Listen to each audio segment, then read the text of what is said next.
ratusan juta ton sampah plastik diproduksi setiap tahun. Dunia sedang berperang dengan masalah sampah plastik global yang terus mengalami peningkatan setiap tahunnya. Dengan visi untuk mengurangi sampah plastik, DMC berdiri di Korea pada tahun 2013 dengan melakukan daur ulang sampah plastik menjadi biji plastik untuk kebutuhan industri. Sementara itu, Indonesia sebagai negara yang kaya akan sumber daya alam, mengalami permasalahan sampah plastik yang cukup parah. Tercatat sebagai produsen sampah plastik terbesar kedua di dunia. Oleh karena itu, setelah sukses mengolah sampah plastik di Korea, DMC tergerak untuk membantu Indonesia mengatasi masalah sampah plastik. Melihat potensi pasar yang baik serta didukung oleh pemerintah lokal, PT DMC Plastik Indonesia berdiri pada tahun 2018, berlokasi di Tulung Agung, Jawa Timur, sebagai pusat daur ulang sampah plastik. Didukung oleh sistem manajemen yang profesional, research and development, serta mesin berteknologi tinggi dari Korea, kami mampu memproduksi biji plastik yang memiliki kualitas setara dengan standar biji plastik Eropa. Dengan tingkat density dan clarity yang optimal, produk biji plastik kami siap menjadi bahan baku produksi, mendukung perusahaan manufaktur lokal maupun mancanegara dengan harga yang kompetitif. Untuk memberikan dampak global, kami memulai dengan memberikan dampak positif bagi warga lokal setempat. Dengan berdirinya PT DMC Plastik Indonesia, kami tidak hanya memberikan dampak lingkungan dengan mengurangi sampah plastik, namun juga membuka lapangan pekerjaan bagi warga lokal setempat. Semua dampak positif ini bisa terrealisasi berkat dukungan setiap elemen yang telah bekerja keras untuk dunia yang lebih baik, dengan ekosistem yang tetap terjaga. PT DMC Plastik Indonesia tidak hanya untuk masa kini, namun untuk generasi yang akan datang.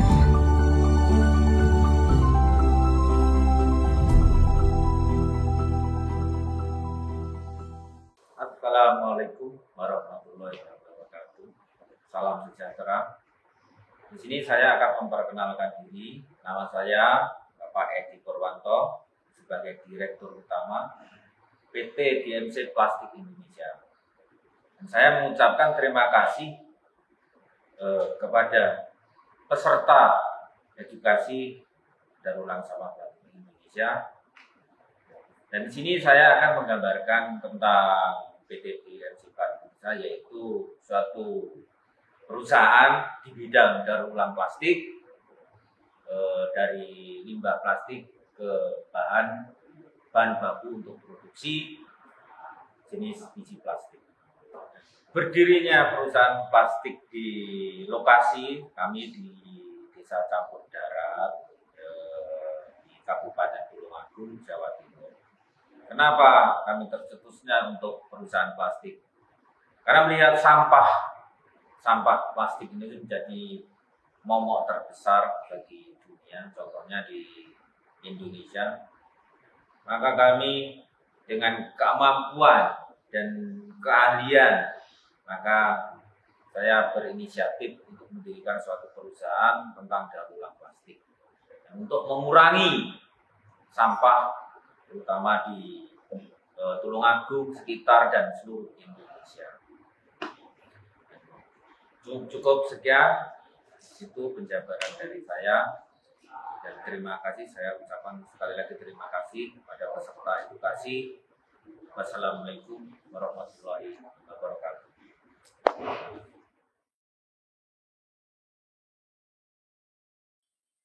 Baik, acara selanjutnya adalah presentasi yang akan disampaikan oleh Bapak Kim Taegang selaku General Manager dari PT DMC Plastik Indonesia. Dilanjutkan nanti dengan presentasi ulang oleh Ibu Kim Jiong selaku manajer dari PT DMC Plastik Indonesia. Untuk pertama, kita mempersilahkan Bapak Kim Tae-gang untuk presentasi. 안녕하세요. DMC 플라스틱 인도네시아의 김태강입니다. Selamat pagi, saya Kim Tae-gang, General Manager dari PT DMC Plastik Indonesia. 플라스틱은 과연 무엇일까요? 환경오염의 주범 아니면 기본적인 삶의 질을 보장하는 물질? Apa arti plastik untuk kita? Penyebab utama pencemaran lingkungan atau benda yang membantu hidup sehari-hari. 이 모순된 두 개의 가치를 해결하고자 플라스틱 리사이클 산업은 시작되었습니다. Untuk mengatasi dua nilai kontradiktif ini, industri daur ulang plastik dimulai. 코로나19 사태 이후 우리는 새로운 전기를 맞이하고 있습니다. Sejak COVID-19 mulai, kita memasuki era baru. 글로벌 생산 체인이 붕괴되고 로컬 기반의 제조 활동이 더욱더 강조되는 지금 Sekarang, sistem produksi global runtuh dan lokal semakin menjadi fokus. 플라스틱 리사이클 산업은 순환 경제라는 자연의 섭리를 우리의 삶에 적용하려는 노력입니다. Industri daur ulang plastik adalah upaya untuk menerapkan pemeliharaan ekonomi sirkular bagi kehidupan kita. DMC는 이러한 인도네시아 순환 경제의 초석이 되고자 합니다. DMC bertujuan untuk menjadi landasan ekonomi sirkular Indonesia ini. 새로운 순환 경제로의 길 DMC가 함께하겠습니다. DMC akan berjalan bersama Anda menuju lingkaran ekonomi baru. Terima kasih. 고맙습니다. Masalah sampah plastik di Indonesia sangat serius. Sampah plastik laut menempati urutan kedua setelah Cina. 4 dari 2 hulu sungai yang paling tercemar di dunia berada di Indonesia. Yang lebih bermasalah dari itu adalah grafik di PPT grafik saat ini. Konsumsi plastik per-orang di Indonesia memang hanya 17. Ini tidak terlalu banyak daripada dibanding negara lain. 17 kilogram per tahun. Namun karena pertumbuhan ekonomi lebih dari 5% setiap tahun, penggunaan plastik akan meningkat secara eksponensial. Ini adalah peluang yang sangat penting bagi perusahaan daur ulang plastik. Dengan kata lain, peningkatan limbah plastik dianggap sebagai peningkatan peluang daur ulang plastik.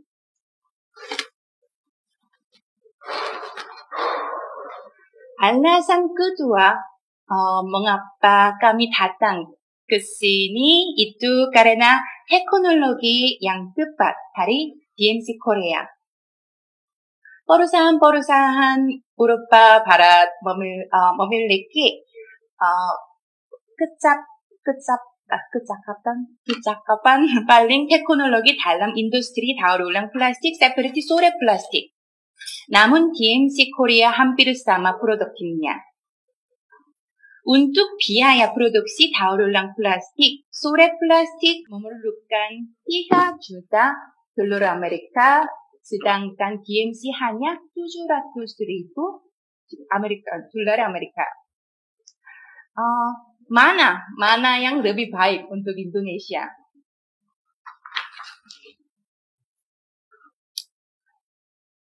Ini mesin yang kita pakai. Selain itu, DMC menggunakan mesin extruder, pemulihan panas, pelaratan filtrasi, pemisahan bahan asing, dan lain-lain untuk daur ulang plastik. Perusahaan memiliki teknologi inti industri.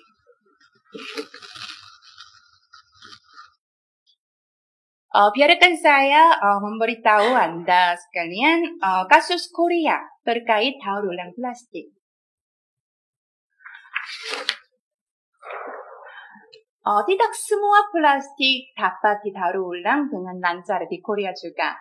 Tas packing silas adalah film untuk membungkus pakan ternak.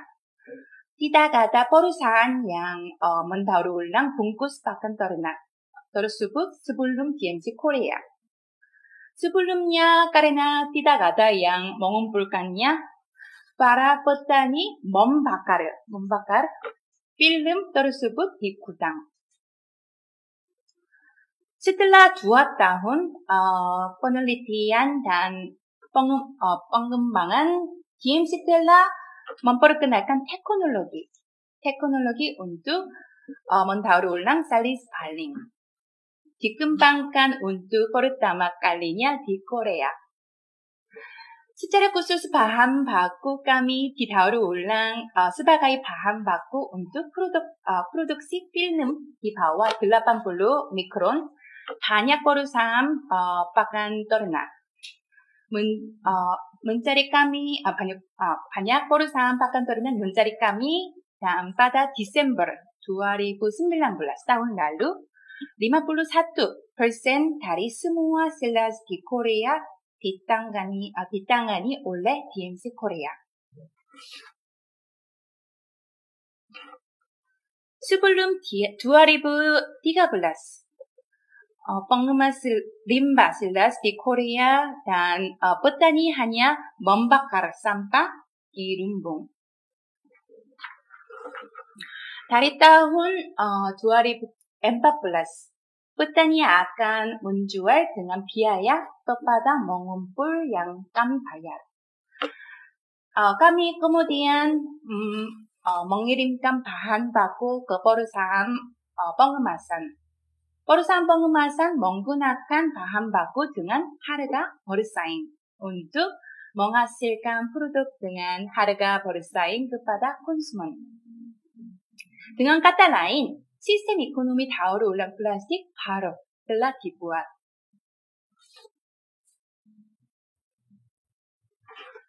DMC Plastik Indonesia bertujuan untuk menjadi perusahaan sosial CSR yang menyelesaikan masalah sampah plastik di Indonesia berdasarkan teknologi partisipasi warga dan kerjasama pemerintah.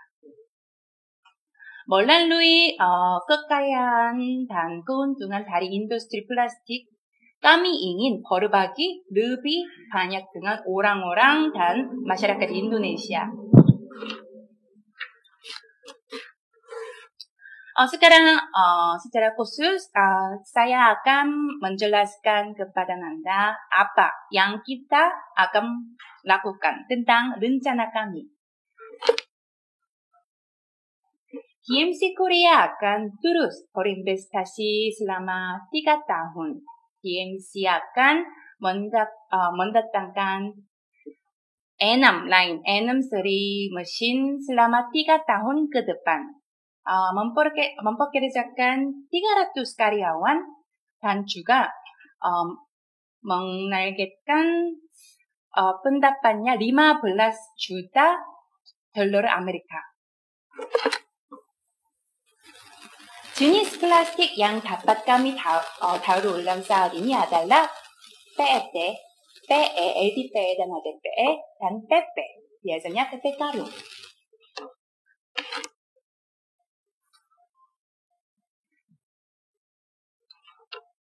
Tahun 2020 sekarang, tahun ini, kami akan produk dengan 3 line mesin, akan mulai sebentar, mungkin bulan depan kita akan mulai uji coba. Pada 2020,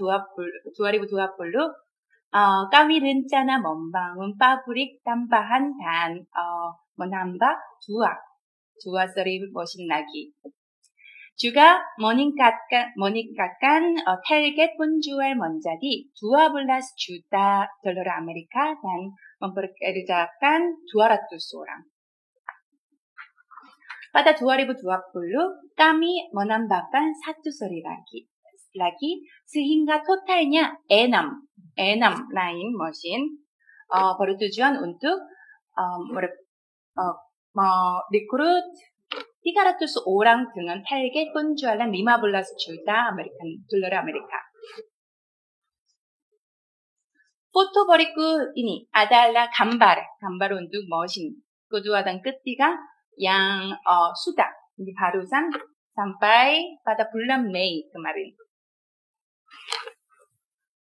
Ini ya lain kedua dan lain ketiga. Terus ya dua lain mesin untuk DMC Plastik Indonesia sudah diimpor dari Korea, sudah sampai di Indonesia ya bulan Mei kemarin dan sedang proses perakitan mesin. mesin terbaru yang mengolah plastik PET ini akan siap produksi mulai mungkin bulan Juli. Kami rencana bulan Juli.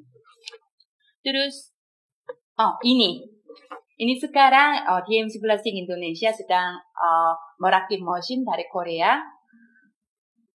Kantor Surabaya, DMC Plastik Indonesia fokus membuat sistem untuk ambil sampah lebih efisiensi.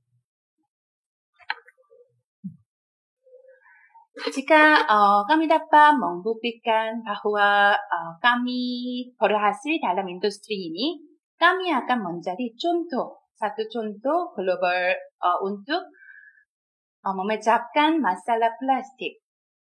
Apakah Anda sekalian ingin mengambil peran dalam perjalanan yang hebat ini?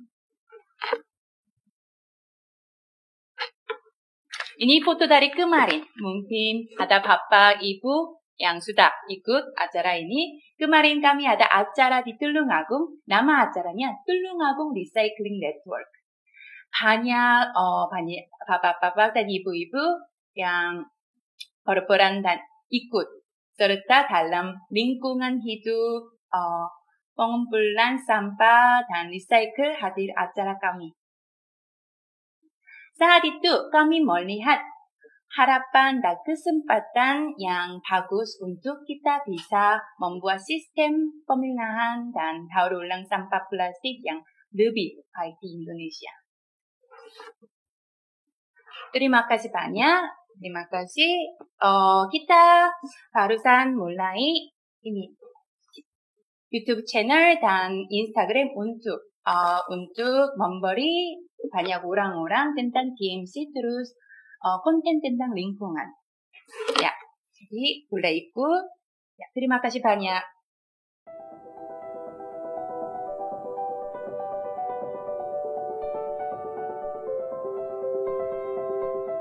Ratusan juta ton sampah plastik diproduksi setiap tahun. Dunia sedang berperang dengan masalah sampah plastik global yang terus mengalami peningkatan setiap tahunnya. Dengan visi untuk mengurangi sampah plastik, DMC berdiri di Korea pada tahun 2013 dengan melakukan daur ulang sampah plastik menjadi biji plastik untuk kebutuhan industri. Sementara itu, Indonesia sebagai negara yang kaya akan sumber daya alam, mengalami permasalahan sampah plastik yang cukup parah.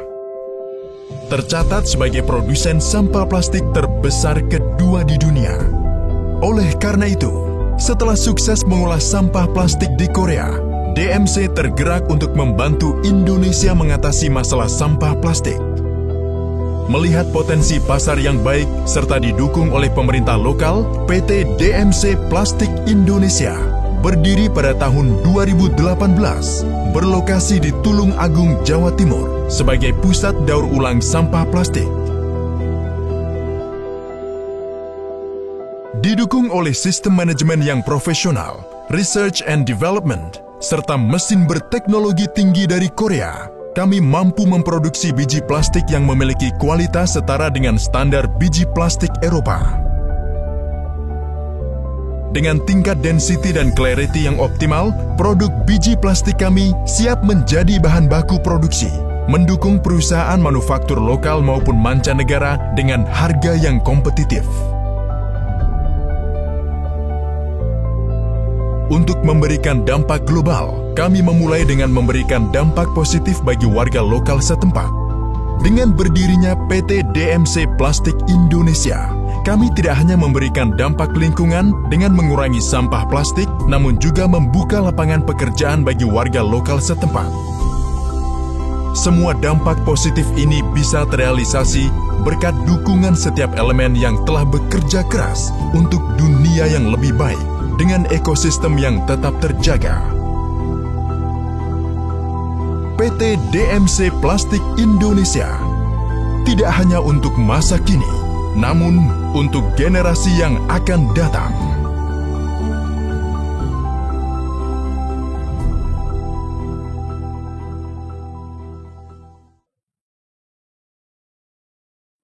Cara menyikapi tumpukan sampah plastik di TPS Segawe yang sudah menumpuk gimana? Bagaimana cara kita untuk memberikan solusi jika terjadi penumpukan sampah di TPS Segawe? Cara solution untuk solving sampah di in Segawen TPS. Segawe.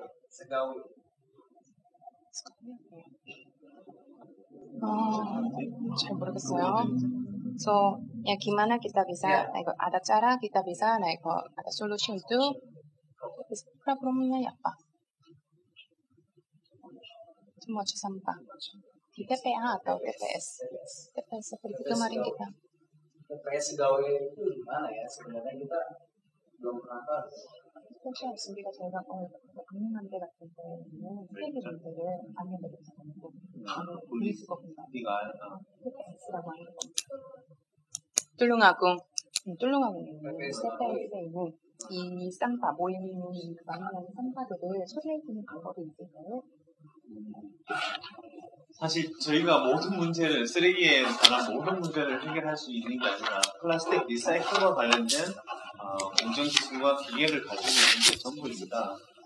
그래서 그 모든 것을 해결할 수는 없지만, 그리고 저희가 가지고 있는 그 아이템, 산업의 종류가 특별한 것은 아닙니다. 그런데 저희가 생각하는 것은 이걸 해결하는 방식을 좀 더 특별하게 풀어갔으면 좋겠습니다. 그게 뭐냐면 서두에 말씀드린 지역 경제가, 로컬 경제가 굉장히 활성화되고 외부의 경제의 관계가 굉장히 단절될 건데, 저희는 여기서 최대한 리사이클 할 수 있는 거를 많이 가져와서 방법을 찾아야 할 것 같습니다. Jadi, 먼저 jawab ya, Mr. Kim dan saya itu, kami bukan cuma daur ulang sampah plastik saja. Ya, sebagai perusahaan pabrik punyai teknologi dan informasi dan mesin. Ya, kita bisa daur ulang beberapa jenis sampah plastik. Tapi itu tidak, ya, mungkin tidak istimewa. Kita ada sudah banyak perusahaan atau pabrik yang daur ulang sampah plastik. Tapi apa yang saya mau membuat DMC lebih special itu, ya kita itu DMC itu satu part dari semua sistem.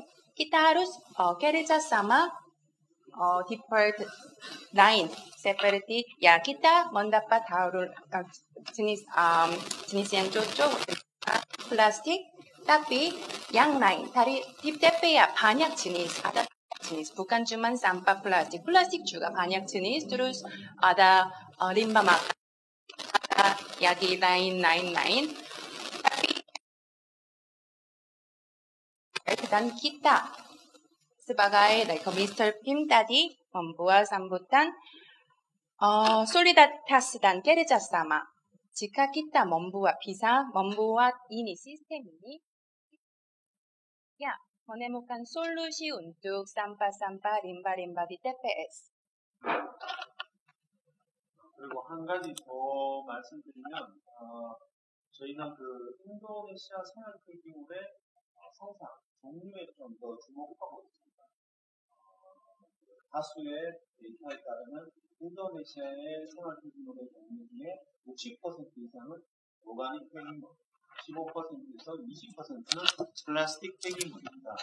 그래서 저희가 생각하는 것은 이 오가닉 폐기물을 비료로 만들고 그리고 이 비료로 만드는 산업을 농업과 연결시켜서 사업을 생각을 해본다면 아까 말씀하신 쓰레기 문제에 대해서 좀 더 근본적인 해결책이 되지 않을까 라는 생각을 가졌습니다. Ya mungkin ini cocok, ya jawabannya cocok untuk pertanyaan ini. Kemarin kita mengunjungi TPS di Malang dan ini banyak jenis sampah di satu tempat. Jenis ada plastik, botol plastik yang lain dan sampah organik dan lain-lain. Sambil kita survei sampah plastik, sampah limbah di Indonesia, limbah dari mungkin rumah tangga, kehidupan ini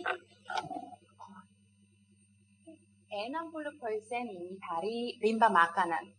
Terus 15-20% ini sampah plastik. Jadi ya sebagai DMC bisa menyediakan dan bantu membuat ya biji plastik pakai daur ulang. Ini ini mungkin ya 15% atau 20% bisa bantu. Tapi 60% ini limbah makanan, limbah organik. Jadi kita sekarang DMC Plastik Indonesia sekarang bukan cuma plastik, kita rencana membuat sistem daur ulang plastik terus pakai limbah organik dari rumah tangga, dari yang lain, ini membuat pupuk. Terus juga ini pupuk bisa pakai untuk pertanian di Indonesia juga. Jadi ya kami sedang diskusi dan mencari solusi untuk bukan cuma plastik, sampah, masalah sampah di Indonesia. Oke, pertanyaan terakhir, ya.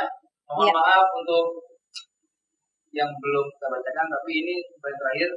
Transportasi dan berapa minimal dalam satuan ton untuk bisa diterima oleh ATS?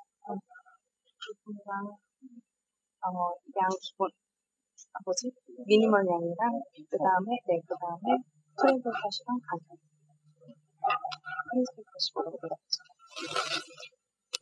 일단은 저희가 생각하는 거는 트랜스포터시에 대해서는 저희가 비용을 볼 계획이 없습니다. 왜냐하면 이게 어디서 오는지 우리가 알 수가 없습니다. 두 번째, 양에 관해서는 아까 말씀드렸습니다. 최소 1톤 이상. 이 가격은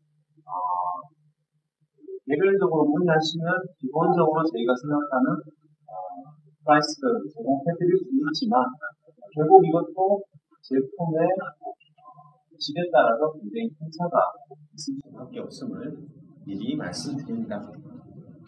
Oke, untuk saya akan 먼저 masing transportasi jumlah sampah yang menyediakan yang minimal dan harga sampah, seberat sampah. So transportasi DMC tidak bisa, tidak akan beri solusi untuk transportasi. Karena ini semua lokasinya berbeda.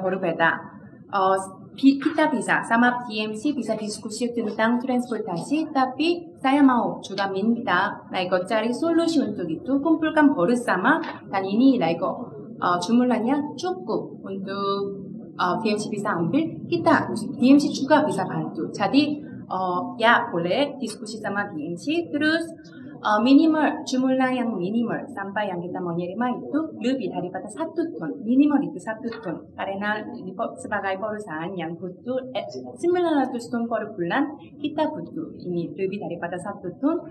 Jadi ini kurang daripada 1 ton gimana? Ya ini juga bisa diskusi sama DMC, tapi ya juga minta cara yang mengumpulkan dekat bank sampah atau ya pengumpul yang dekat-dekat mengumpulkan dan membuat lebih daripada 1 ton dan kita bisa setelah itu bisa diskusi tentang transportasi dan harga juga. Dan tentang harga, DMC, karena kita sedang merakit mesin dan siapkan produksi, jadi kita ada price list juga. So jadi pribadi selesai yang hubungi saya atau manajer pabrik Pak Eko, kita bisa kiriman price list. Tapi mungkin Bapak Ibu Anda sudah tahu jenis, meskipun jenis yang kita mau nerima harganya berbeda karena ini kalau ini kotor atau bersih atau ini sudah giling atau belum, fresh atau tidak, ini semua berbeda. Jadi setelah kita diskusi, kita berbicara, DMC bisa mengunjungi Anda. Jadi ya boleh silakan diskusi sama DMC. Baik, terima kasih untuk Miss Ji dan Mr. Kim. Terima kasih. Oke, nanti teman-teman boleh bertanya lebih jauh, lebih lengkap kalau ada yang ingin ditanyakan. Kalau kesempatan ini tidak bisa dapat, teman-teman bisa follow di Instagram kita atau juga bisa subscribe channel YouTube kita di DMC TV Indonesia atau di Instagram kita @DMC_Indo. Silakan kalian boleh bertanya di sana, boleh diskusi di sana, juga kalian bisa melihat aktivitas kita, apa yang kita lakukan di sana.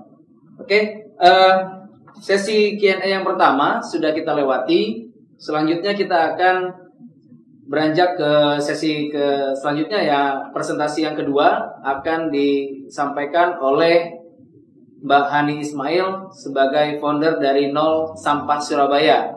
Beliau ini kalau saya bilang gurunya guru saya ini masternya master dari Nol Sampah Surabaya. Mungkin teman-teman atau Bapak Ibu sekalian sudah ada yang pernah ketemu dengan Mbak Hani. Beliau ini expert sekali dan akuntabel sekali di bidang ini. Mbak Hani ini salah satu orang yang sangat concern terhadap lingkungan dan concern sekali terhadap penanggulangan sampah, terutama sampah plastik ya. Banyak sekali kegiatan yang dilakukan oleh Mbak Hani ini. Oke, Mbak Hani ini sebenarnya latar belakangnya kalau yang saya tahu pendidikannya itu adalah akuntansi, tapi rupanya beliau memilih jalur lain untuk mengabdikan ke masyarakat. Oke, langsung saja kita akan memanggil Mbak Hani. Mbak Hani, apa kabar? Sangat baik. Saya panggilnya Mbak Hani aja ya. Oke. Biar lebih akrab ya, jangan ibu. Kalau ibu kayaknya tua banget. Tua banget ya. Baik, Mbak Hani, sebelum saya mendapatkan atau kita mendapatkan materi dari Mbak Hani, boleh nggak saya sedikit tanya-tanya Mbak Hani? Oh, boleh. Boleh ya. Silakan. Oke. Kayaknya Mbak Hani ceria sekali hari ini. Harus. Segar banget ya. Semoga energinya bisa nyampe juga ke kita ya, dan ilmunya bermanfaat. Baik, Mbak Hani, saya ingin tanya, apa sih yang latar belakangi Mbak Hani ini? Secara Mbak Hani kan latar belakangnya adalah, kalau dia dari pendidikan akuntansi ya, tapi kenapa mendirikan Nol Sampah? Apa yang melatar belakangi? Oke, terima kasih kami sampaikan. Yang melatar belakangi kami, terutama saya, mendirikan Nol Sampah Surabaya, yaitu kami ingin mengubah paradigma masyarakat tentang atau perilaku masyarakat tentang pengolahan sampah itu sendiri. Yang artinya sekarang kan kita masih lihat bahwa sampah-sampah itu kita lihatlah dikumpulin langsung dibuang ke TPA dan lain-lain. Kita ingin mengubah paradigma itu. Jadi ketika ada orang yang membuang sampah satu plastik gitu langsung campur, itu rasanya miris banget waktu itu saya lihat. Karena pada dasarnya sampah itu adalah ada nilainya kalau kita mampu untuk mengolahnya kayak gitu. Kalau kita mampu untuk memilah-milahnya, tidak dicampur, dan itulah mulai bergerak hati kami untuk penyadaran masyarakat mengenai sosialisasi, edukasi, dan sampai ke advokasinya. Wah, luar biasa ya. Berarti benar-benar aware sekali terhadap lingkungan, dan apa yang disampaikan Mbak Hani barusan, sampah itu ternyata punya nilai. Ya, ekonomis betul. Ya, kalau kita mampu untuk memilah dan memilih. Oke, yang kedua Mbak Hani, kalau saya boleh tahu di aktivitas apa saja atau kegiatan apa saja yang dilakukan oleh Nol Sampah nih? Nah, sebenarnya banyak sekali Mas aktivitas kami, yaitu salah satunya kami edukasi ke anak-anak sekolah, sosialisasi ke masyarakat tentang pengolahan sampah itu bagaimana, dan yang akhir-akhir ini kami gelutin atau kami terus lakukan, yaitu tentang bagaimana sih kami bijak terhadap plastik itu sendiri kayak gitu. Jadi kita tidak semena-mena pakai plastik, tapi efeknya nanti sekali pakai kita buang. Tapi kita harus bijak, apa sih yang perlu kita pakai dan enggak, itu kita harus bijak kayak gitu. Berarti betul-betul sesuai dengan ininya ya, peruntukannya lah ya. Iya, harus bijak. Nah, berkaitan dengan tema kita nih Mbak Hani, yang edukasi ya, pemilahan dan juga daur ulang sampah plastik ini. Kira-kira materi apa yang akan disampaikan pada siang hari ini oleh Mbak Hani nih, materinya apa nih kira-kira supaya teman-teman juga paham dan tahu. Ya, terima kasih Mas. Kami ingin pada dasarnya kita saling belajar. Kita saling belajar dan mencoba untuk pengen tahu bahwa sampah itu ada nilainya. Makanya dari itu kita mencoba untuk mengedukasi masyarakat ini supaya kita saling belajar aja bahwa sampah ini ada nilainya dan bisa dipilah-pilah sesuai dengan jenisnya kayak gitu. Jadi pada dasarnya mudah-mudahan ini sangat berguna untuk kita semua. Oke. Berarti bahan ini akan memperagakan atau juga menyampaikan materi yang berkaitan dengan cara memilah secara bijaksana ya. Dan teman-teman nanti juga dalam kesempatan hari ini akan kita menyaksikan ya demo dari Mbak Hani bagaimana cara memilah atau memanfaatkan sampah menjadi sesuatu yang bernilai ekonomis. Oke, nanti akan salah satunya adalah pembuatan pupuk cair atau POC. Nanti akan Mbak Hani akan setelah memaparkan materinya, beliau akan memberikan praktek atau demonstrasi kepada kita tentang bagaimana membuat POC itu sendiri ya.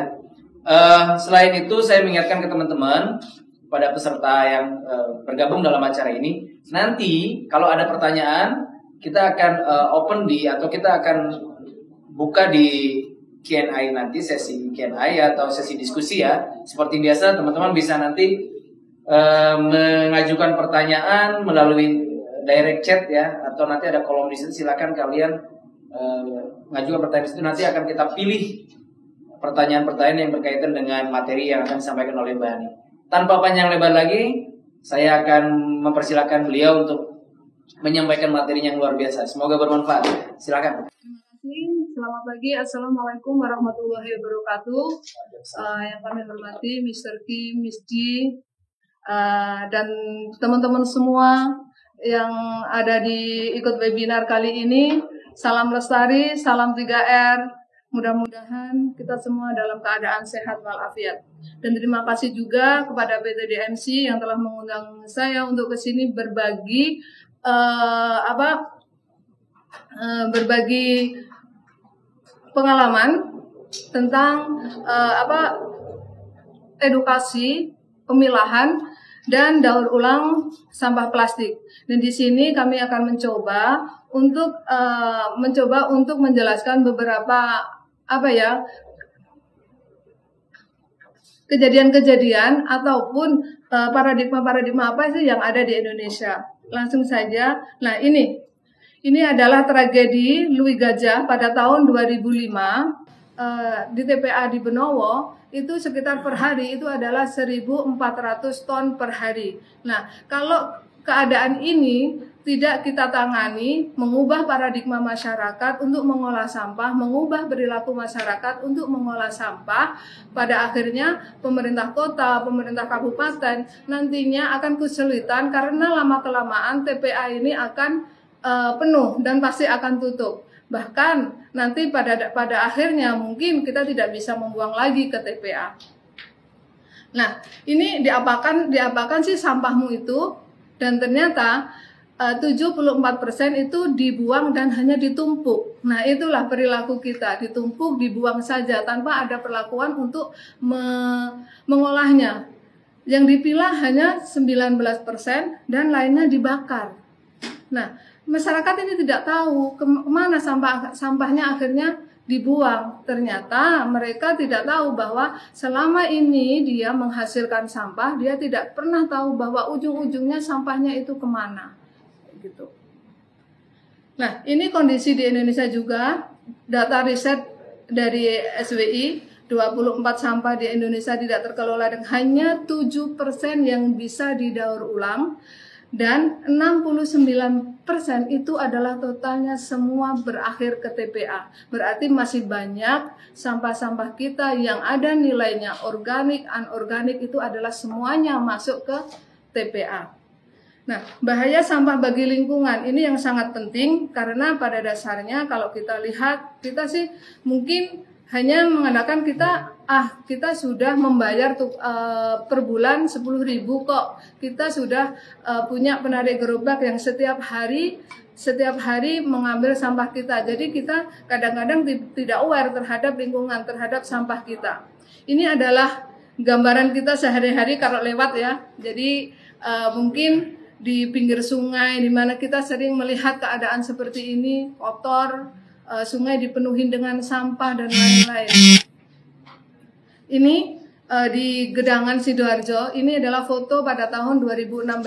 Ini sudah tahun 2020, mudah-mudahan dengan bertambahnya tahun juga lingkungan kita semakin baik. Ini di Bogor, seperti ini. Jadi mengerikan sekali bahwa ternyata sungai-sungai itu menjadi tempat sampah kita. Tempat sampah yang sangat luas, kita terbiasa untuk membuang sampah dengan sembarangan. Ini di Citarum. Ini merupakan di Bandung, Sungai Citarum adalah sungai terkotor di dunia. Itu tahun 2014. Dan alhamdulillah sekarang sudah mendapat perhatian khusus bahwa ini Citarum sekarang sudah mendapat perhatian khusus dari pemerintah ataupun dari kalangan masyarakat dengan program Citarum Harum. Mudah-mudahan ini bisa terlaksana dengan baik agar supaya lingkungan kita menjadi bersih dan kita tidak melihat lagi sampah-sampah sungai di sungai dan lain-lain. Ini kami ambil setahun yang lalu, ini adalah di Lekok, ini di Pasuruan, bahwa akhir-akhir ini sering baru kemarin saya ternyata dikirimin video dan dikirimin foto sama teman-teman bahwa dia tanya, Mbak ini tahu ini daerah mana kayak gitu. Ternyata ini yang saya kunjungin setahun yang lalu, ternyata belum berubah juga.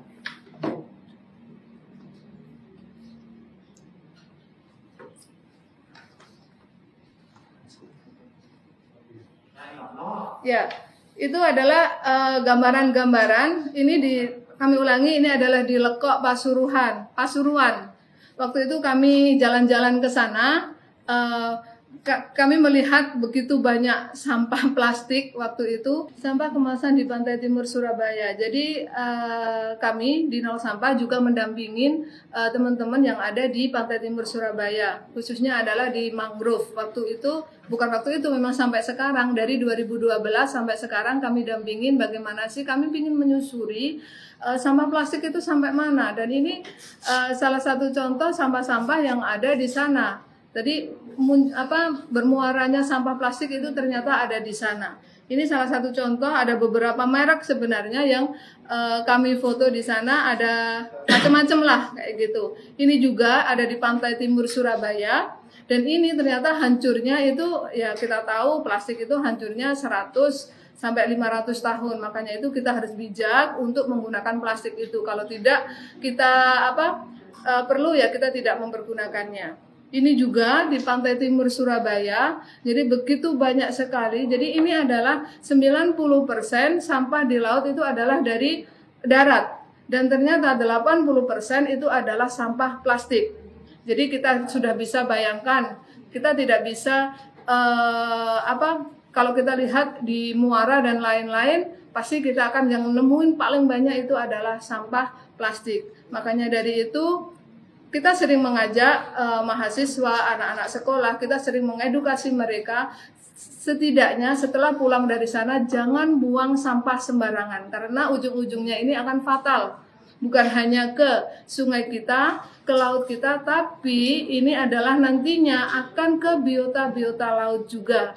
Karena sudah dapat kita lihat bahwa termasuk penemuan dari Greenpeace ternyata ada sekitar 200 lebih burung itu adalah terjerat sama plastik. Ini kondisinya bahwa mangrove itu juga terjerat sama plastik. Ini sangat luar biasa banget bahwa sampah plastik itu banyak sekali di sana. Jadi kita harus mengubah paradigma kita. Ini kejadian beberapa tahun yang lalu di kebun binatang Surabaya, Kliwon namanya, jerapah satu-satunya yang ada di Surabaya ternyata meninggal setelah dibedah ternyata ada 20 kilo plastik. Itu sangat mengerikan banget. Ya kalau manusia masih bisa untuk berontak, tapi ini adalah hewan yang mereka tidak bisa untuk merasakan sakit itu ya dipendam sendiri kayak gitu kan. Ini paus ternyata di dalamnya itu adalah banyak sekali sampah plastik kayak gitu. Jadi ngeri banget ketika sampah-sampah ini tidak terkelola dengan baik dan berkececeran di mana-mana. Nah, sampah juga menjadi sumber penyakit. Kita tahu bahwa kalau kita buang sampah, kalau lama tidak diambil aja kita sudah bengak-bengok. 2 hari aja sampah itu kalau dicampur organik dan anorganik itu sudah mengeluarkan air lindi. Dan air lindi itu ternyata kalau sudah dicampur juga ternyata mengeluarkan bau yang tidak enak dan itu menyebabkan banyak sekali lalat dan itu adalah menjadi sumber dari penyakit. Sering kita kalau makanan aja kena lalat pasti kita akan bersihkan kayak gitu. Jadi kita harus hati-hati. Kenapa sih kita harus mengolah sampah? Mengolah sampah sudah pasti kok sampah kita itu ada jenisnya, sampah organik dan anorganik kayak gitu. Nah ini lalat juga, kita paling ngeri ya sama lalat juga, kita harus hati-hati juga. Tapi ada lalat juga yang bisa untuk mengolah sampah juga ada, tapi ini jenis yang membawa bakteri. Satunya lalat, yang keduanya adalah kecoa. Kecoa itu juga sering kita temui ketika di sampah-sampah itu adalah faktor penghantar penyakit juga, tikus. Sekarang kita tahu bahwa tikus itu lebih besar daripada kucingnya, jadi kucingnya takut sama tikusnya, itu juga sangat berbahaya banget. Yang paling bahaya dari tikus adalah kencingnya gitu. Nah, apa sih yang bisa kita lakukan? Ini adalah prinsip kami, reduce, reuse, recycle. Kita harus mengurangi dulu bagaimana kita tidak menghasilkan sampah. Kita bisa kok. Yang kedua, kalau kita sudah melakukan reduce, kita baru reuse. Yang keempat, baru kita recycle. Jadi ini adalah merupakan sesuatu urutan bahwa kita tidak langsung harus meloncat ke nomor 3, ke nomor 2 kayak gitu. Tapi kita harus melalui yang pertama, reduce. Kita harus mengurangi tidak menghasilkan sampah dulu. Bisa kita lakukan dengan keseharian kita sehari-hari. Jenis sampah sudah jelas, yaitu sampah organik dan sampah anorganik. Nah, kunci dari sampah pemisahan ini adalah dipisah. Di mana sih sampah itu berada? Yang pertama adalah yang di rumah tangga. Itu adalah sumbernya. Dari rumah tangga sudah mulai harus dipisah. Harus dipisahkan. Ini yang organik, sisa makanan dan lain-lain, botol dan lain-lain, kertas dan lain-lain. Ini adalah kunci utamanya. Kenapa selama ini orang sulit sekali untuk mengolah sampah-sampah itu? Karena dari rumah tangga sudah tercampur dan orang malah sudah kotor kayak gitu. Tapi kalau sudah terpisahkan di sumbernya di rumah tangga, mereka akan bersih. Jadi anorganik, organik itu akan bersih, botol dan lain-lain akan bersih. Ini tidak perlu tempat yang sangat mahal untuk memisah sampah, seadanya aja kayak gitu. Jadi memang kalau kita ngomong masalah pemilahan dan pemisahan itu ternyata kadang-kadang kita nunggu ada bantuan tempat sampah saya baru memisahkan sampah. Tidak perlu pakai sak dan lain-lain kayak gitu. Jadi pada dasarnya ini mudah banget kalau kita lakukan bersama-sama di rumah tangga, mengasih edukasi ke keluarga bahwa kita harus mengolah dan memisah sampah dari sumber itu tadi. Nah, sebenarnya teknologi teknologi untuk organik itu sebenarnya sudah ada. Banyak banget teknologi-teknologi untuk pengolahan sampah organik seperti takakura, komposter, dan lain-lain. Tinggal bagaimana kita untuk konsisten dan niat untuk mengomposkan sampah-sampah yang organik itu. Ini adalah takakura yang sering ini adalah hanya skala rumah tangga. Kalau misalkan ini hanya 5 orang dalam rumah tangga, kalau misalkan di rumah ada 10 orang, berarti harus ada 2 takakura, kayak gitu. Ini jenis komposter juga, ini kami lihat ada di Jogja waktu itu. Ternyata ini sangat eksotik banget. Kalau kita lihat ini adalah seperti gerabah kan, tapi ternyata ini adalah komposter. Jadi inovasi-inovasi itu ternyata banyak sekali untuk pengolahan sampah. Ini komposter juga, dan banyak sekali ternyata teknologi untuk pengomposan organik itu tadi. Ini inovasi warga juga. Jadi bawah atasnya itu organik, yang bawahnya itu adalah air lindi. Dan nantinya air lindi itu untuk menyiram tanaman-tanaman mereka, dan itu sangat bagus kalau memang sudah terpisah, khusus organik rumah tangga. Air lindinya itu sangat bagus untuk menyiram tanaman sebagai pupuk. Ini yang sering kami lakukan kalau punya lahan banyak, makanya dari itu cukup buat joglangan aja, kayak itu sampah ditumpuk lalu ditutup lagi, bawahnya tidak boleh disemen dan lain-lain, karena bakteri itu akan memakan sampah-sampah yang organik itu tadi. Dan ini sangat efisien banget ketika kita harus menggunakan teknologi-teknologi yang ribet, ternyata ini kalau punya lahan sangat efisien banget. Nah ini kalau skala besar di Surabaya itu sudah banyak sekali rumah kompos, dan ini pengolahan sampah yang juga sangat efektif banget untuk skala besar. Bahkan ada satu lagi di Surabaya, yaitu dengan pengolahan sampah organik dengan black soldier fly, yaitu dengan lalat.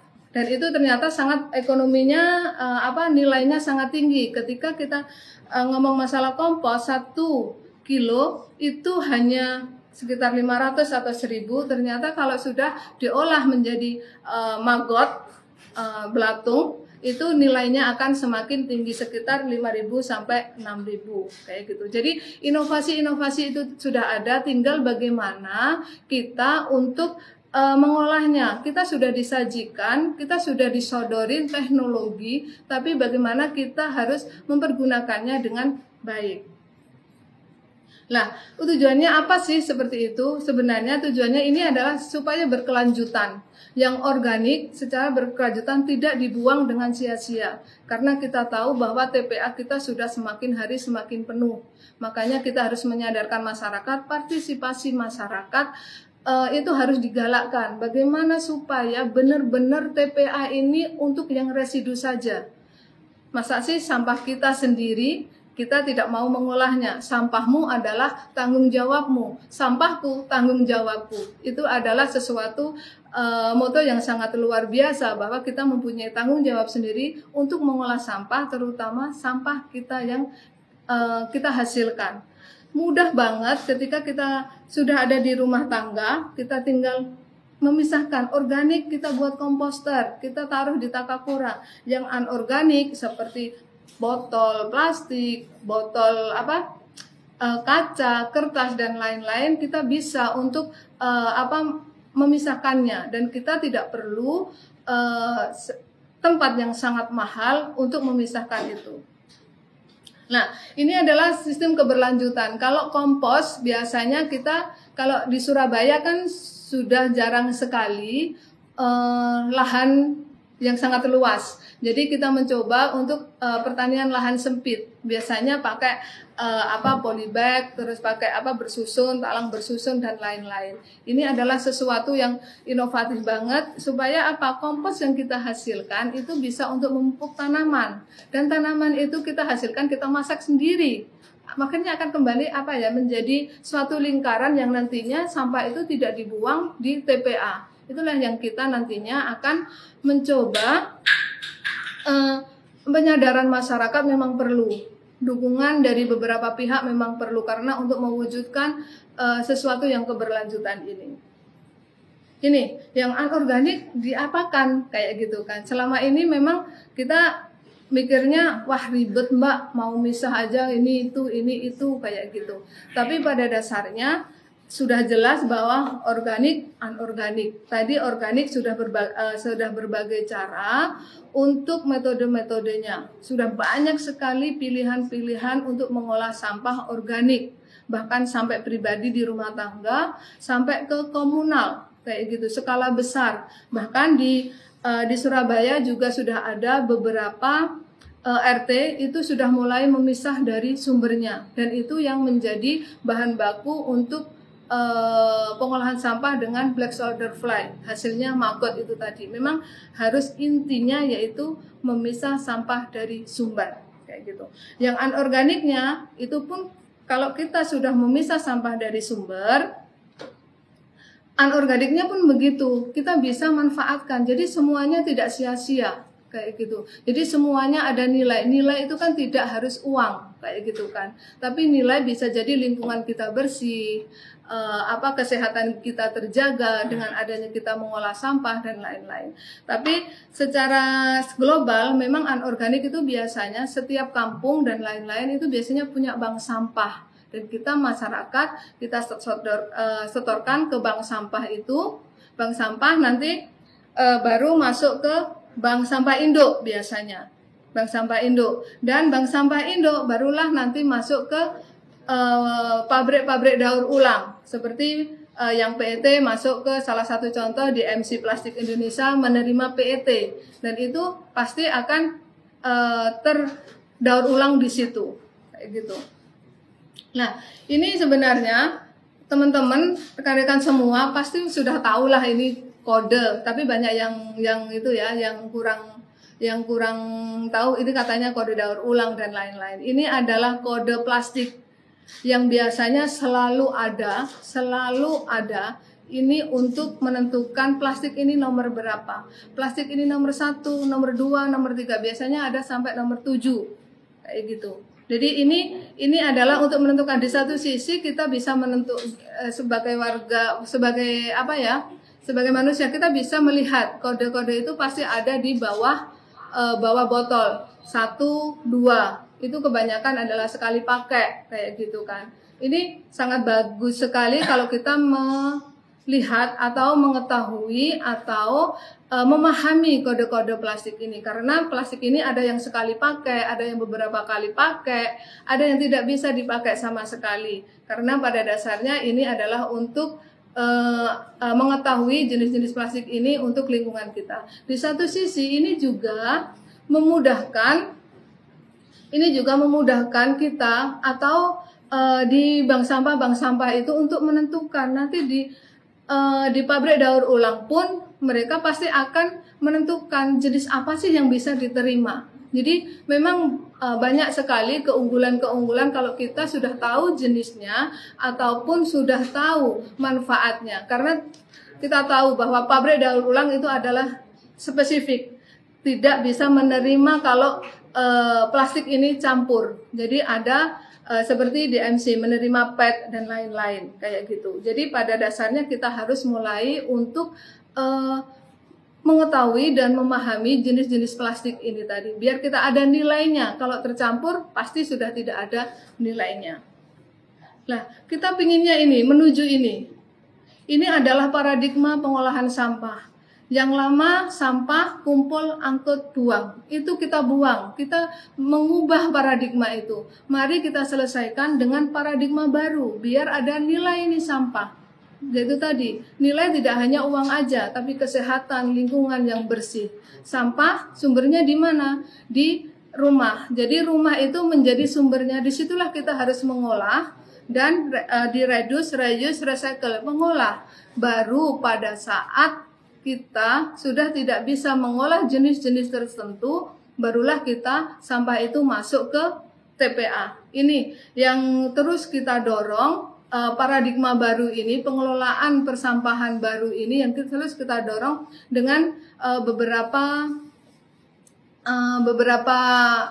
lembaga Dan kita tidak bisa sendiri, tapi perlu campur tangan, ada pemerintah, ada swasta, ada warga, masyarakat, dan lain-lain. Nah, mungkin itu yang bisa kami sampaikan. Terima kasih. Mari kita wujudkan Indonesia bebas sampah 2025 bersama-sama. Karena kita yakin kita bersama bisa untuk mewujudkan itu. Kita yakin kita tidak boleh tertinggal dengan negara-negara lain mengenai pengolahan sampah. Terima kasih. Wassalamualaikum warahmatullahi wabarakatuh. Nah, selanjutnya saya akan mencoba untuk mempraktekkan. Ini adalah membuat pupuk cair. Mudah-mudahan ini sangat berguna karena ini adalah lanjutan dari yang organik tadi. Saya punya air tebu. Ini adalah perbandingan.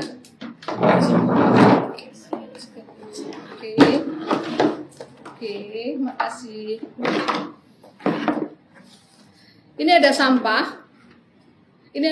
Sampah ini adalah sampah, sebenarnya sampah organik apapun bisa. Tapi kenapa kami pilih sampah buah? Karena hasilnya nanti akan lebih bagus. Biasanya kan orang-orang buat itu kan kalau sudah baunya tidak enak, itu mereka tidak mau mengulang lagi. Kayak gitu. Jadi ini kami coba untuk pakai sisa-sisa buah, kulit dan lain-lain. Hanya perbandingannya satu nanti ukurannya tidak berdasarkan liter atau apa, tapi berdasarkan volume. 1, 3, 10. Jadi nanti kami akan praktekkan.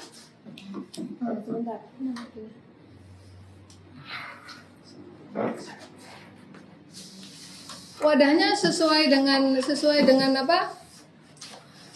dengan yang kita inginkan. Jadi kalau wadahnya segini, berarti kita harus bisa mengukur berapa sih yang harus kita pergunakan. Makanya ini kami coba untuk pakai takaran ini, karena untuk membuat pupuk ini kita tidak boleh melebihi ataupun kurang. Kita harus maksimalkan aja segini. Perbandingannya adalah 1, 3, 10. 1 air gula atau air tebu atau gula atau tetes tebu. Itu bisa dipilih salah satu. 3 segini. Ini adalah sampah. 10 air. Jadi nanti bisa disesuaikan. Kalau kita memakai tong yang ukuran 20 liter, berarti ukurannya bukan ini, tapi bisa gayung. Ya, kita coba ya. 1, 3, 10. Segini.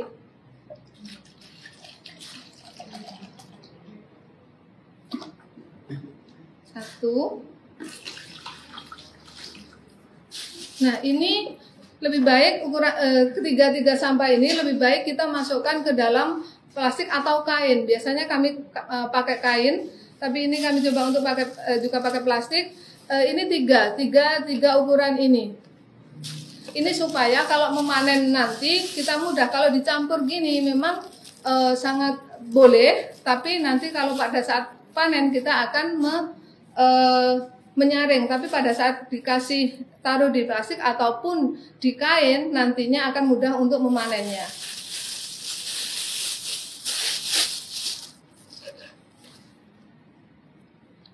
Tiga ya.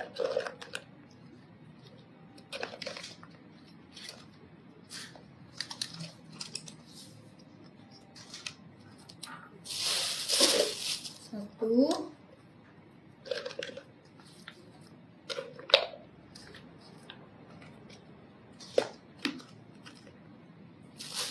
Dua.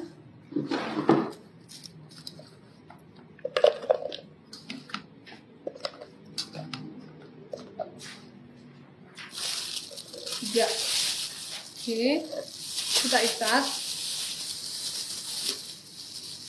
1, 3, 10. Nah, yang 10-nya adalah air.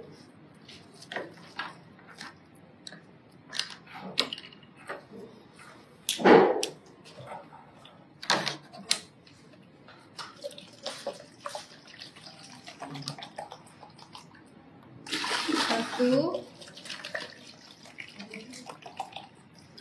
2, 3,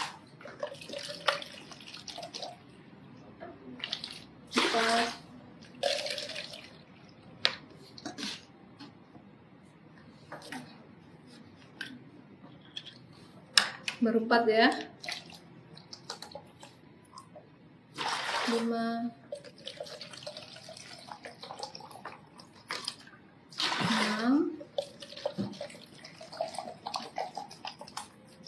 7,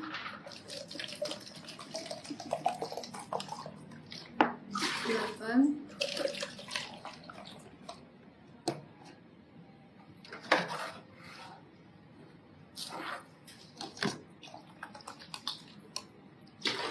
9, 10. Jadi 1, 3, 10. Airnya sudah 10 dan ini baru kita masukkan ke dalam bak yang sudah tercampur dengan air tebu dan air itu tadi. Tapi kita jangan lupa untuk melubanginya.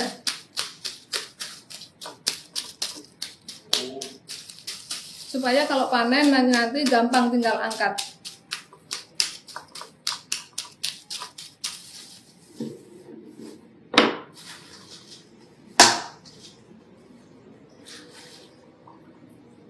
Nah, ini sebenarnya ini fermentasi selama 21 hari. Kalau sudah 5 hari ada proses fermentasi ada langit-langit kayak ragi gitu, berarti sudah berhasil. Dan ini gunanya untuk apa? Ini adalah untuk pupuk organik kita, biar kita tidak tergantung terus sama yang namanya pupuk kimia. Jadi ini adalah sesuatu yang bisa kita implementasikan di kehidupan kita sehari-hari. Tidak perlu banyak di rumah tangga, buat sedikit demi sedikit juga bisa untuk siram tanaman, sayuran dan lain-lain. Dan ini kalau sudah ditutup, kalau sudah 21 hari ini ditempatkan di tempat yang jangan kena panas karena sudah bisa berubah kalau kena panas, bisa jadi hitam. Nah, ini kalau sudah panen nanti bisa disiramkan, perbandingannya yaitu 1 dibanding 10. 1 pupuk cair, 10 air. Jadi ini bisa dicairkan lagi. Jadi pada dasarnya ini sangat mudah banget, sangat efisien banget bahwa sampah organik kita bisa dipergunakan dengan bagus dan sampah anorganik kita bisa terkelola dengan baik. Mungkin itu yang bisa saya sampaikan, mudah-mudahan ini sangat bermanfaat, bisa diterapkan kepada teman-teman semua di rumah dan ayo mulai kita untuk sadar dan peduli terhadap lingkungan. Jangan sampai kita membuang sampah sembarangan, bahwa sampahmu itu bisa dikelola dan bisa bernilai secara baik. Terima kasih.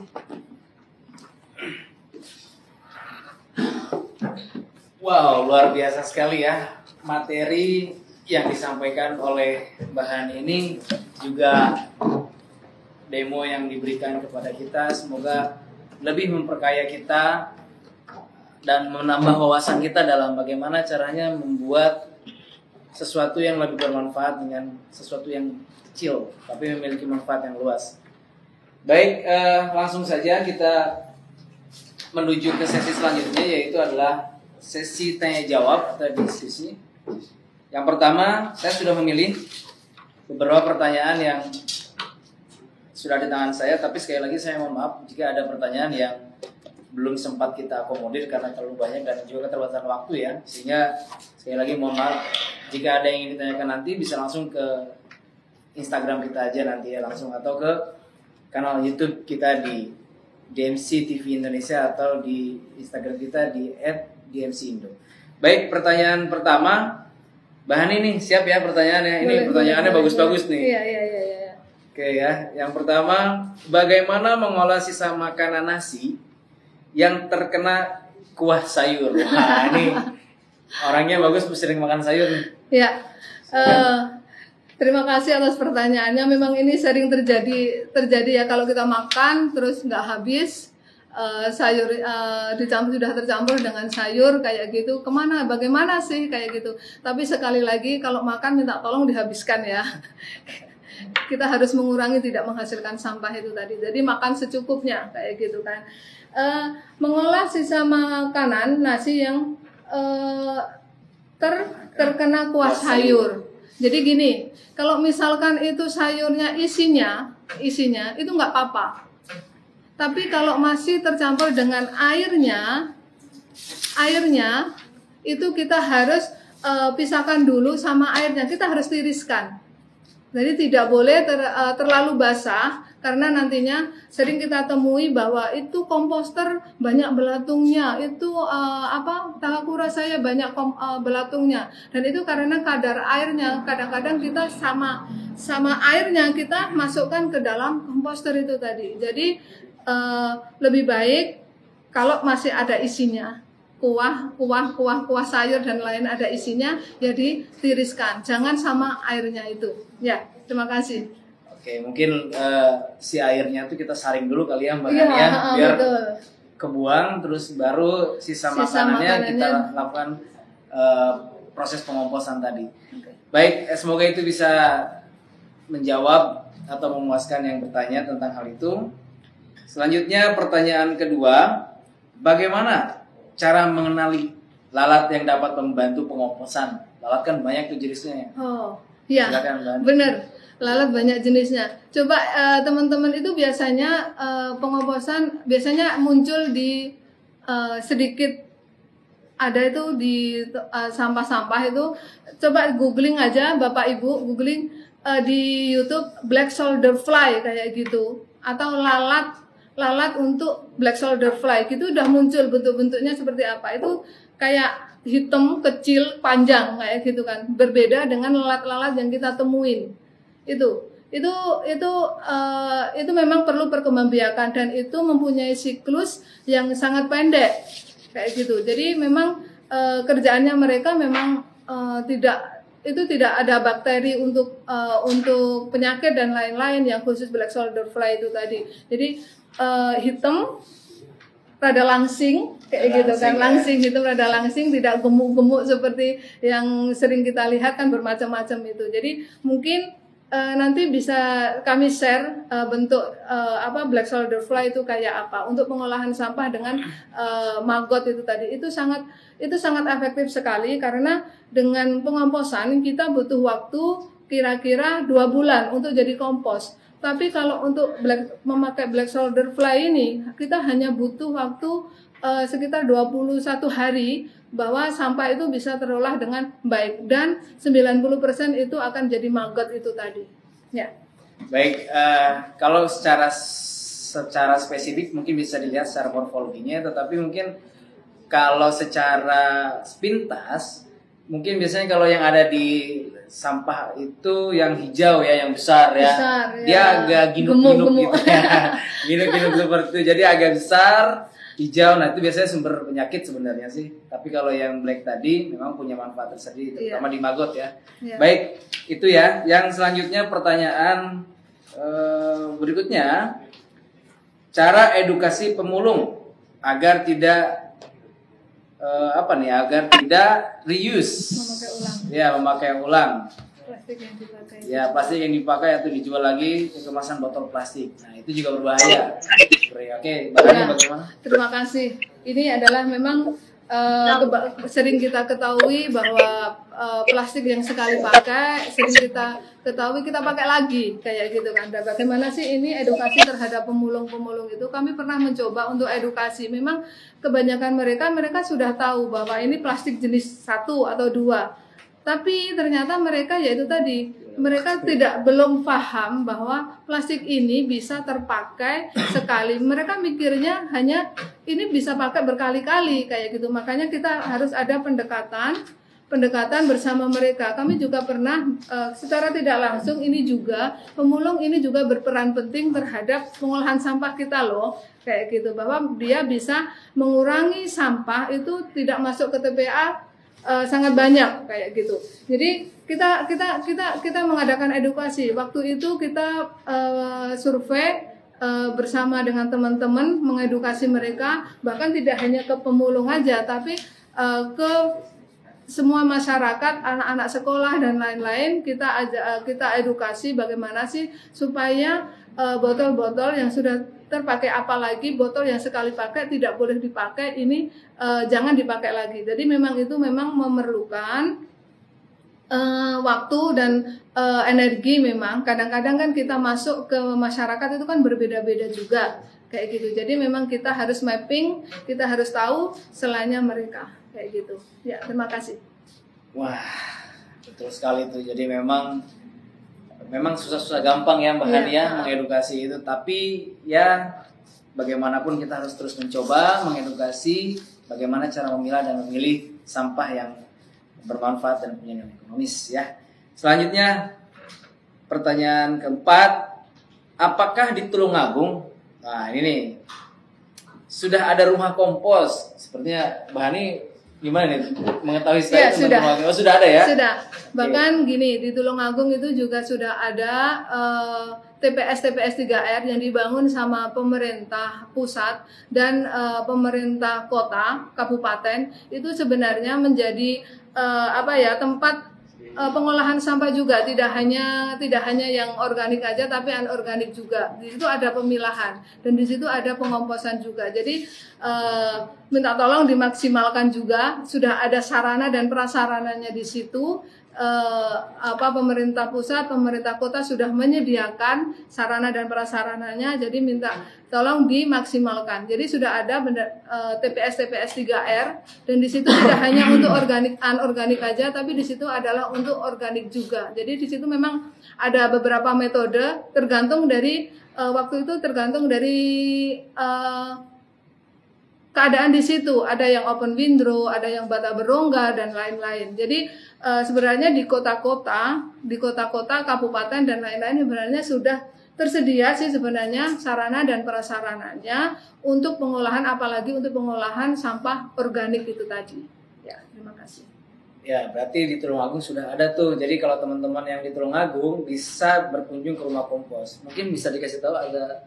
Oh, kalau tempatnya mungkin pasti ada karena kami yakin sekarang pemerintah kota, pemerintah kabupaten sudah menyediakan fasilitas itu karena mereka yakin kotanya, kabupatennya ingin bersih kayak gitu kan. Jadi dia membangun fasilitas itu untuk penanganan sampah supaya tidak semua masuk ke TPA, karena TPA kami yakin kok semua sekarang pemerintah itu bingung masalah TPA kayak gitu kan, karena kalau tidak ditangani dari sumber, dari bawah, dari masyarakat, partisipasi masyarakat, mereka pasti akan mumet. Bagaimana ini nasib TPA ke depannya? Pasti akan penuh kalau tidak kita mulai mengurangi dari sumbernya itu tadi. Oke, jadi nanti kalau yang Tulungagung bisa nanti lihat aja di internet ya, atau juga bisa di searching. Ada, insya Allah ada, karena sudah dibangun. Pertanyaan yang terakhir mungkin ini ya, kalau pakai air leri, apa bisa dicampur dengan sisa makanan tuh? Bisa ya? Air leri itu adalah sebagai stimulus, kayak seperti EM itu tadi. Kalau misalkan komposnya atau komposternya kering itu kan otomatis bakterinya akan mati. Kayak gitu, dan tidak bisa memakan sampah-sampah organik itu tadi. Nah, kita bisa menyiram leri. Leri itu apa ya? Leri itu beras cucian ya, cucian beras. Saya pikir leri itu yang jalan-jalan Itu cucian beras itu bisa untuk dipergunakan untuk dicampur dengan sisa makanan tadi, biar bakterinya itu tumbuh. Jadi kalau misalkan punya leri jangan dibuang, kalau misalkan sudah mengolah kompos dan lain-lain disiramkan aja ke pengomposan itu tadi. Ya, terima kasih. Oke, 5 pertanyaan kita sudah coba untuk diskusikan. Tapi kayaknya kita ada tambahan 2 lagi nih. Kita kasih spend waktu deh karena ini acaranya luar biasa dan juga narasumbernya juga qualified sekali ya. Luar biasa ini. Ini kalau teman-teman bertanya kepada beliau ini sudah di luar kepala sudah ini. Beliau ini. Oke, yang pertama, rumah kompos ada di kota atau lokasi mana aja di Jawa Timur tuh?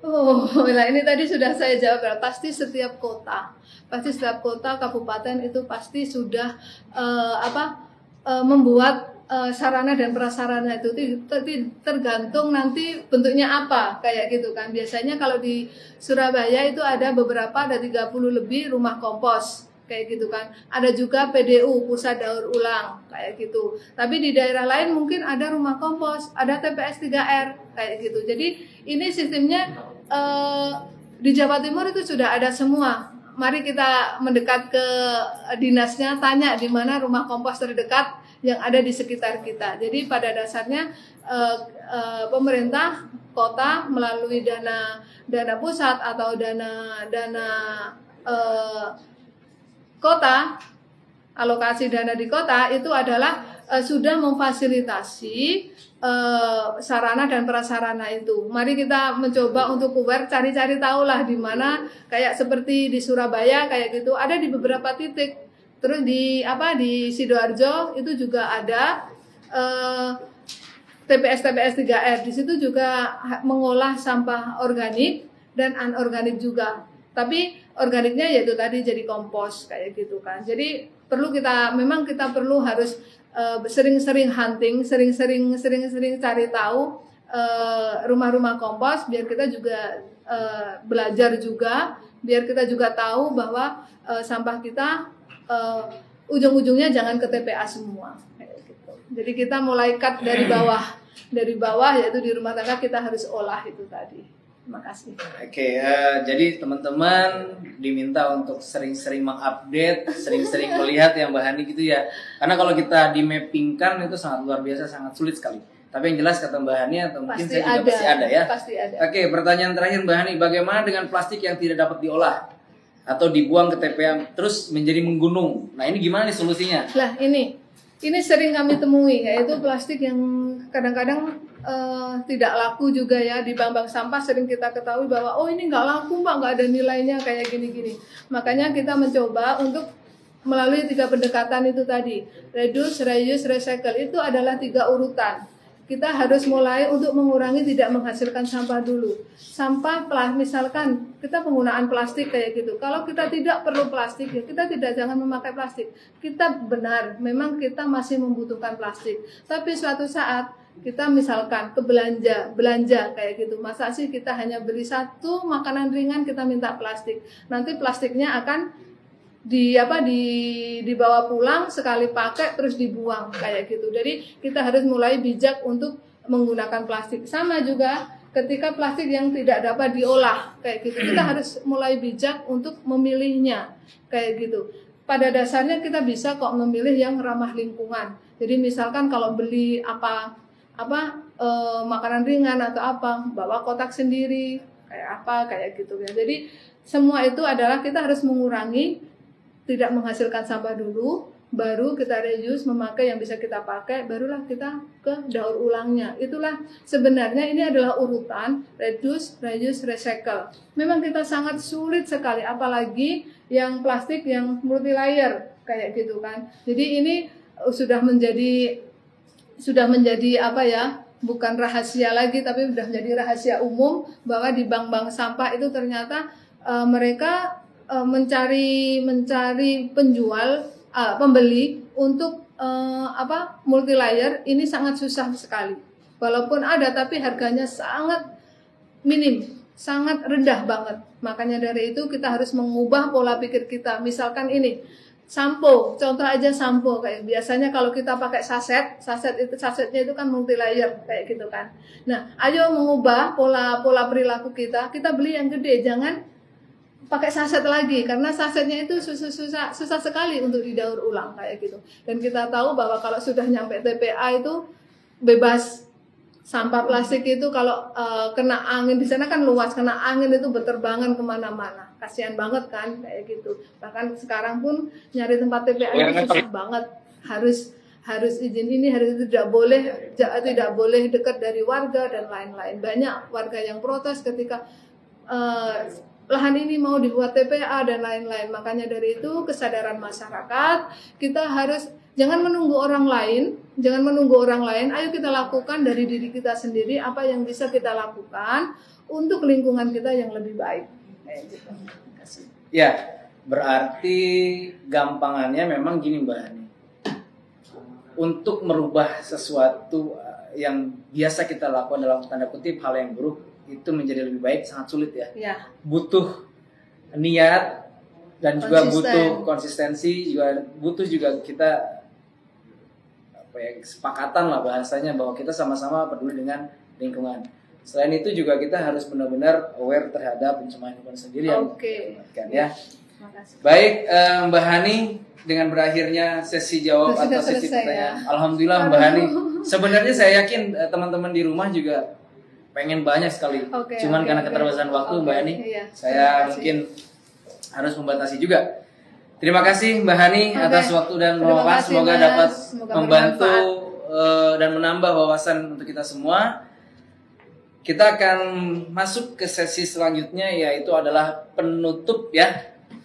Penutup dan juga pembacaan kesimpulan dari acara ini serta kesan-kesan dan harapan ya. Yang pertama saya coba akan simpulkan. PT DMC Plastik Indonesia akan selalu berkomitmen dalam penanggulangan pencemaran lingkungan, terutama pada pencemaran yang terjadi plastik ya, terutama ya sampahnya. Namun PT DMC tidak bisa bekerja sendiri, perlu adanya kolaborasi dengan seluruh pihak, baik masyarakat, baik juga pemerintah. Jadi kita bersama-sama untuk menyelesaikan. Tapi yang jelas PT DMC akan selalu berkomitmen untuk membantu Indonesia menjadi lebih baik dan lebih bersih. Juga selain itu, PT DMC diharapkan juga mampu membuka lapangan pekerjaan seluas-luasnya untuk masyarakat dan juga membantu pemerintah dalam menuntaskan angka pengangguran. Dan yang terakhir, perlu adanya kebijaksanaan dari kita untuk memilah dan memilih limbah sampah kita dimulai dari rumah tangga. Dimulai dari rumah, kita harus memilah dan memilih mana sih yang kira-kira tidak berguna, mana yang sangat bermanfaat, sehingga kita bisa bijak dalam membuang atau kita menyalurkan ke tempat pembuangan akhir sampah.